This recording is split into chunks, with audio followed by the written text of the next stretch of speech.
welcome to my new reading corner. I got this chair for my birthday, which was last week. So I set it up. I was falling asleep in it like over the weekend, I think, while I was reading a book, and I was like, why is this chair so comfortable, actually? So yeah, safe to say it's comfortable. It fits the aesthetic of my room now. Well, it fits the aesthetic of my room. Kind of rock around in it and stuff. It's comfortable. You can lay in like different positions, you know, like this, or like curled up in a ball or whatever. But yeah, this is my new chair, my new reading corner. I'm not sure how I'll get to the books necessarily, but I guess I'll just move the chair. It's kind of hard to move. I've actually had to move it to grab the book. I'm like, how do I push this around actually? But anyway, that's enough of that. We're gonna get into the video, which is going to be a sunrise on the readathon. That's my cat, my new cat. A sunrise on the readathon vlog, and I think I'm gonna do a couple of these over the next couple weeks. If you don't know, Sunrise on the Readathon is a readathon for the month of July by a YouTuber called Katie Colson. Shout out to her. She's like one of my favorite YouTubers ever. She's kind of like the one who kind of got me more into booktube because I just really liked her personality. I like the kinds of books she reads. And just like her energy. Love it. Anyway, yeah, so Sunrise on the Readathon, it's based off a book series, a dystopian one that is very well known and beloved. In it we have districts, so I'm part of District 10, which is the Cancer district, because they are based off of zodiac signs, and zodiac signs she thought fit in with the districts. So District 10 is livestock care, pretty much, like raising livestock and stuff. And I was like, girl, you know me so well, because I ride horses actually, so in a way that's kind of livestock. I mean, we don't raise them to kill them or anything, but or like use whatever they produce. I guess some people would drink horse milk, and like there's some countries that do eat horses, but that wouldn't be me. But anyway, yeah, District 10, Cancer, raising livestock. So anyway, this week is going to be marginalized authors. So I looked at my collection of books. I have about like 200 or something, 200 or so. And I found a couple, and then I had my friend pick me out some books to read. And I picked like a couple, like 5 or 6 or something like that. And he picked The Ones We're Meant to Find by Joan He and Disorientation by Elaine Say Cho. And I've been reading this one. I'm about 50 pages into it, and I believe,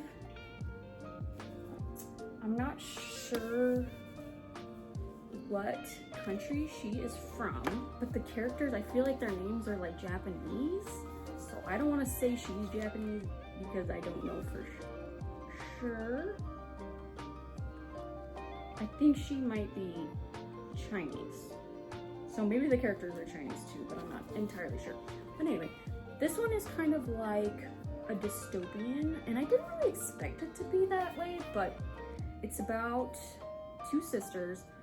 One is on an abandoned island with no recollection of how she got there, or like her memories in general, other than she has a sister who's like far away and she wants to get back to her somehow. And then the sister lives in this like utopian society that's up in the sky because the earth is like really messed up with climate change and stuff like that. And the utopia is obviously not as it seems, but for the most part she just wants to find her sister.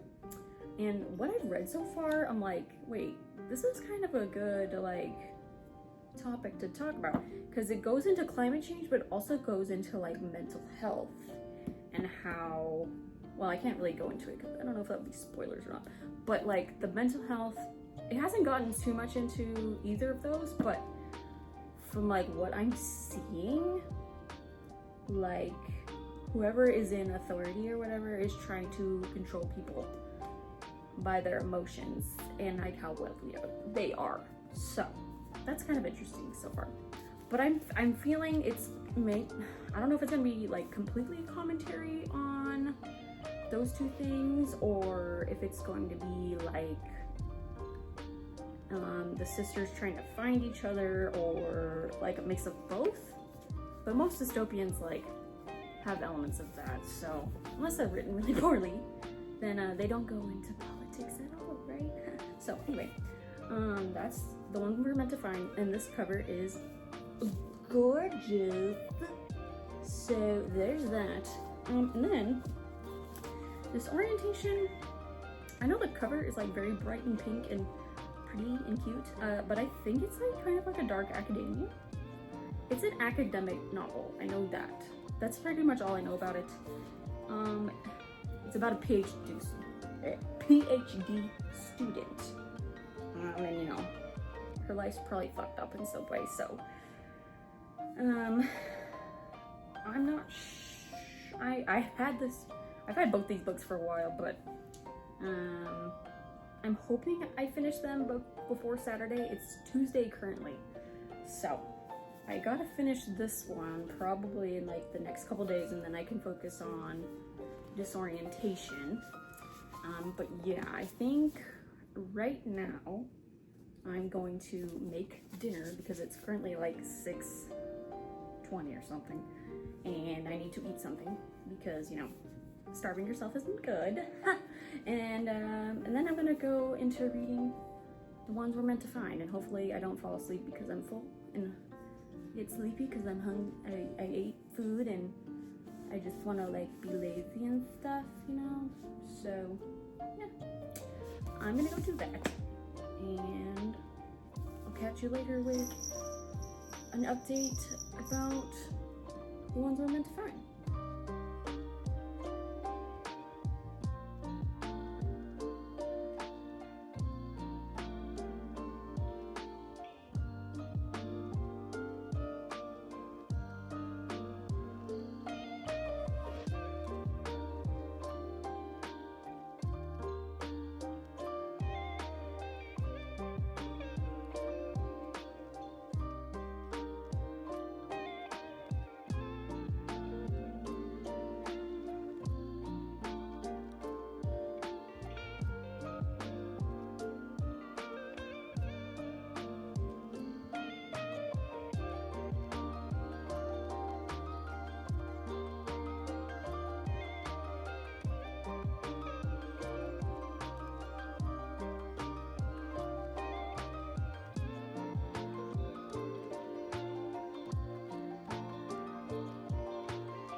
Okay, so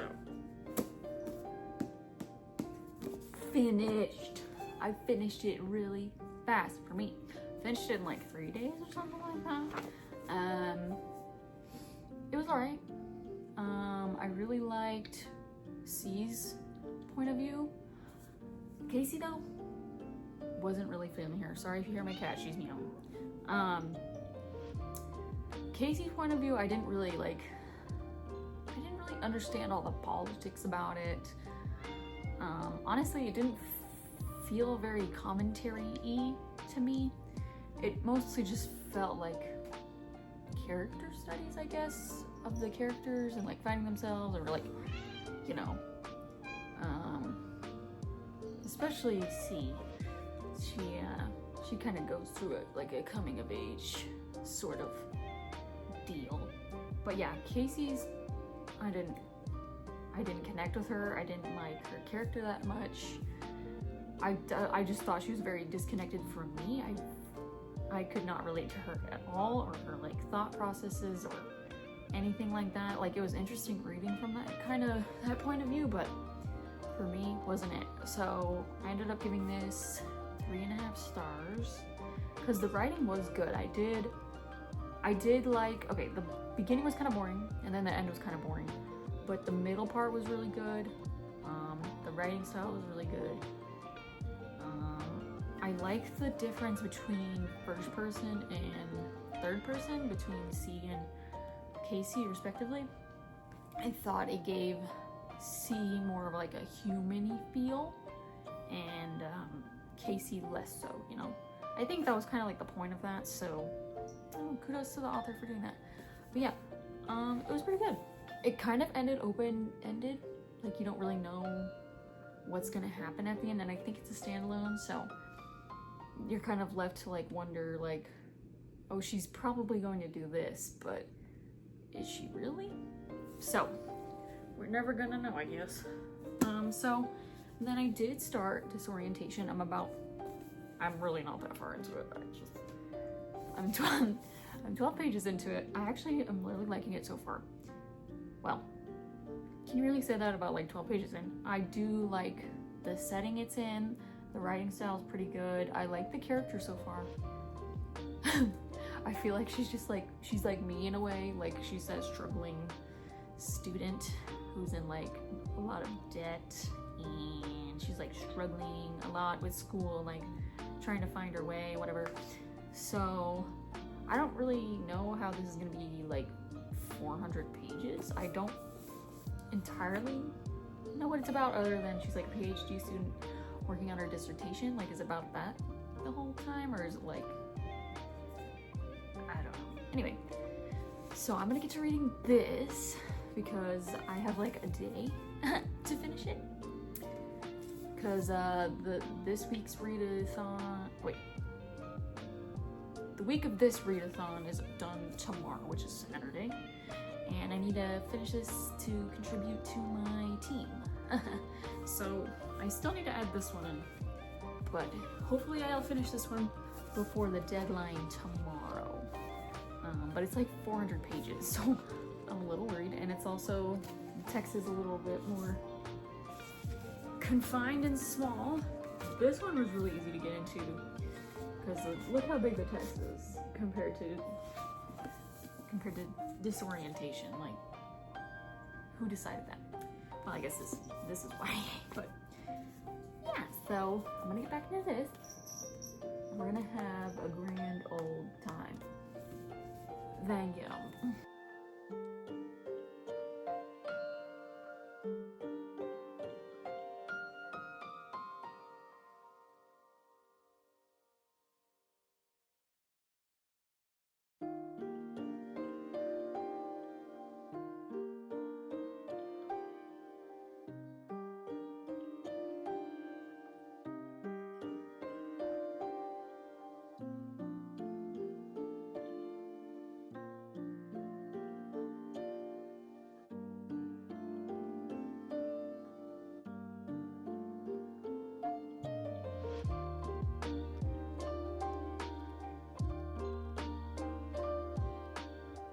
Hello everyone, welcome back to an update on Disorientation by Elaine Hsee Cho.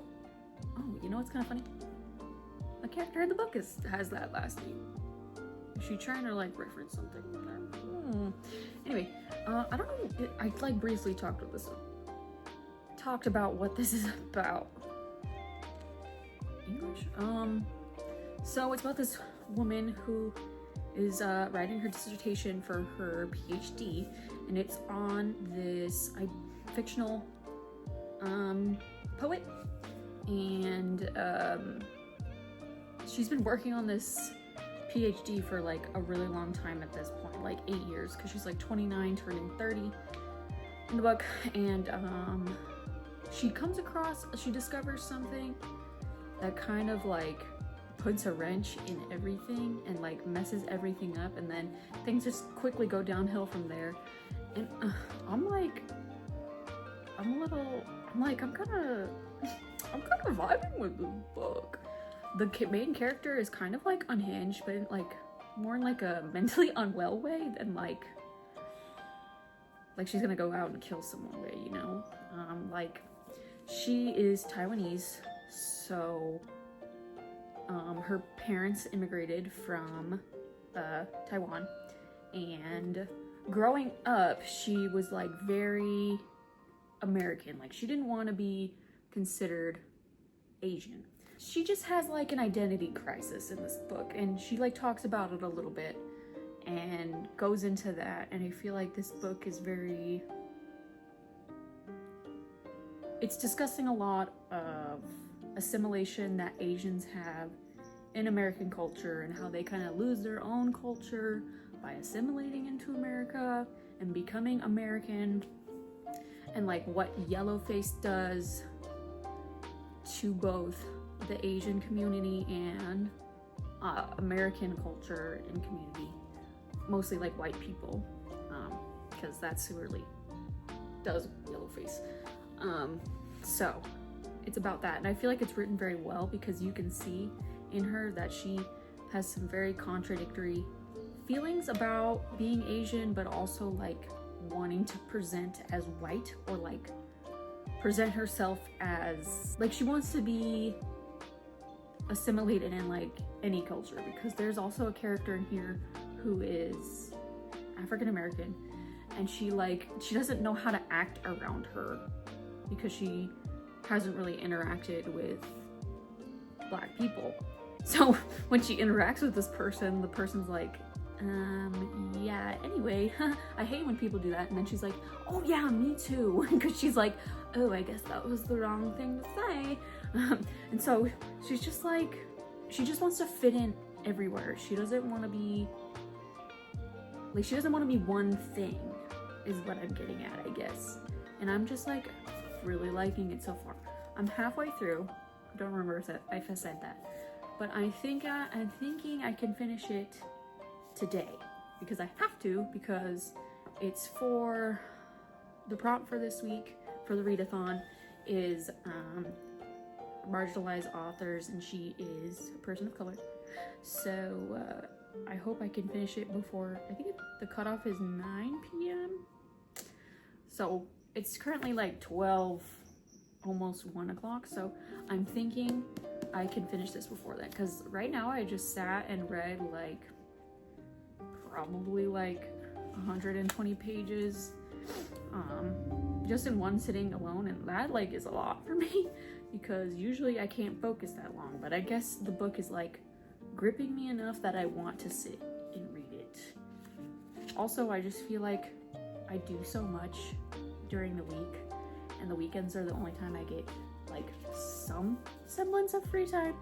So rather than like doom scrolling or watching YouTube or playing video games, I want to do something a little bit more mindful, analyze a little bit. I have been like thinking about this book and the topics that are being discussed in it, because there are a lot of good points in here that she makes and that the character's trying to like work through, and I'm like, you know, as a white person, I can see like where she's coming from, even though I'm not Asian myself. Like, because like I'm white, but like when I'm trying to like think of how to say this without like sounding like racist or anything, but like I feel like I get along with anyone, or I try to, but I don't think I try to be like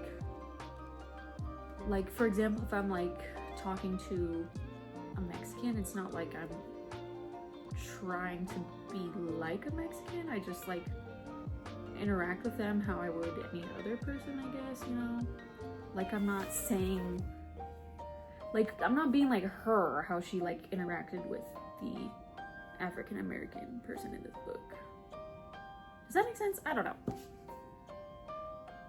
Like I'm trying to become a social worker, and I feel like a lot of populations that, well, most populations that social workers work with are marginalized. So obviously you want to build rapport with them and have them trust you, and you want them to feel like you respect them and think they're worthy of that respect, and that they deserve to be dignified because their race, their ethnicity, their culture, everything matters about that person. It's not just like, oh, I don't care if you're black. Like, you don't want to have that mentality, because it does matter that they're black or Asian or Mexican or Hispanic or whatever, you know?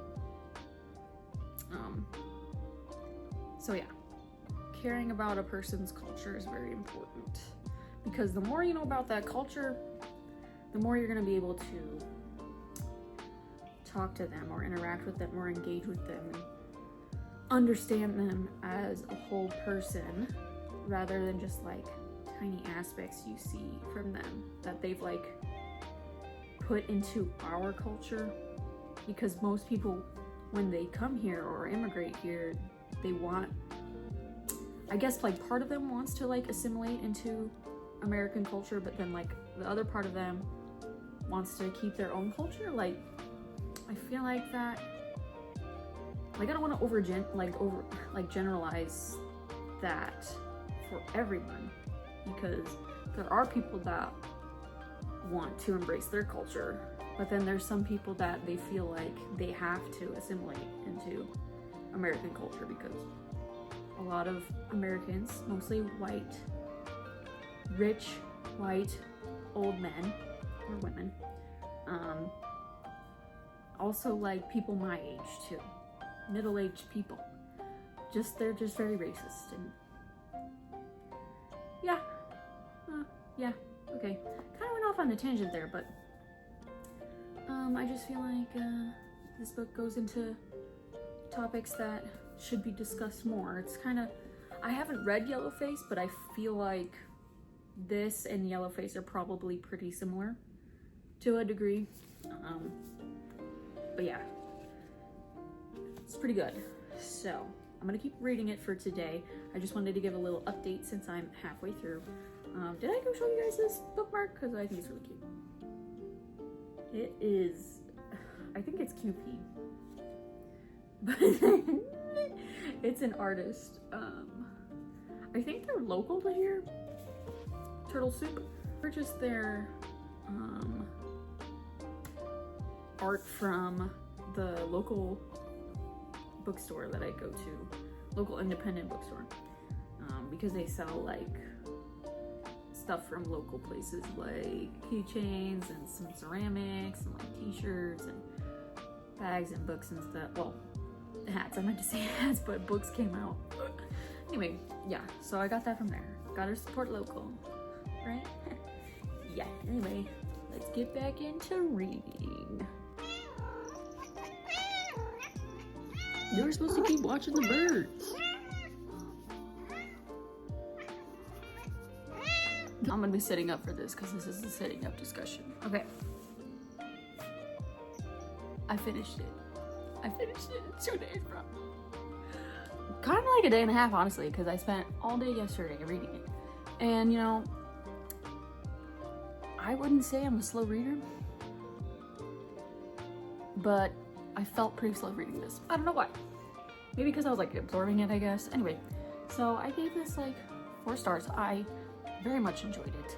I feel like the story itself was pretty realistic to a degree. Like, the topics it discussed were definitely realistic, because that definitely happens. everywhere. Unfortunately. But yeah, I like how it ended. She like found herself and did what she needed to do for herself, and yeah. Part of the ending though pissed me off. Because, you know, if you read it, you know, but we won't go into that. Yeah, I was thinking about how much more I liked this one compared to the ones we're meant to find, and I feel like this is not a 3.5. I feel like it's just a 3. So I'm gonna be changing that on my Goodreads, whatever. It's not that I didn't like it, you know, it's just like, it was just okay. And I feel like 2.5 is too low. Maybe I'm just too nice with my ratings, but this was definitely a 4. I feel like I pretty much talked about everything this book discusses in the last update, so I feel like there's really not much more I can say about it that hasn't already been talked about, but let's just say white people privilege, I guess. And I'm aware I am a white person, but I try to use my privilege for good, which is why I'm going into social work, so I can help people who are not privileged or as privileged as me. So not trying to put myself like higher than other people, but I do feel like I want to help people who struggle or are marginalized or both. So yeah, even though this took place like at a university, I felt like there was a lot of oppression in this book, and a lot of racism and a lot of misogyny too. So yeah, it definitely goes into a lot of topics that need to be discussed and be more analyzed, especially right now at this point in time, 2025, 7 months into Cheeto Puff. So yeah, that was this orientation, and I guess this is the end of the vlog. I hope that I will get it up by today. Today is Sunday, so a new week should be starting for the readathon today, I believe. And I'll be reading some other books, and I'll be doing that in a separate vlog because that'll be for week 4, and hopefully I could keep this thing going because, you know, I have issues with commitment, apparently. Commitment with YouTube, because, you know, I don't have to do it. I have to want to do it, you know. Anyway, okay, let's see. I'm looking at the cover. Either put the wave emoji for the ones we're meant to find, or, oh, there's a hot dog on the cover of this. So put a hot dog or a smiley face. There are ties to those things in the book, so they actually have meaning to the book. So if you've read it, you know. If you read it, you know. But yeah, if you got this far into the video, leave those emojis, and if you feel so inclined, leave a like, comment, and subscribe, and I will see you in another video. Bye.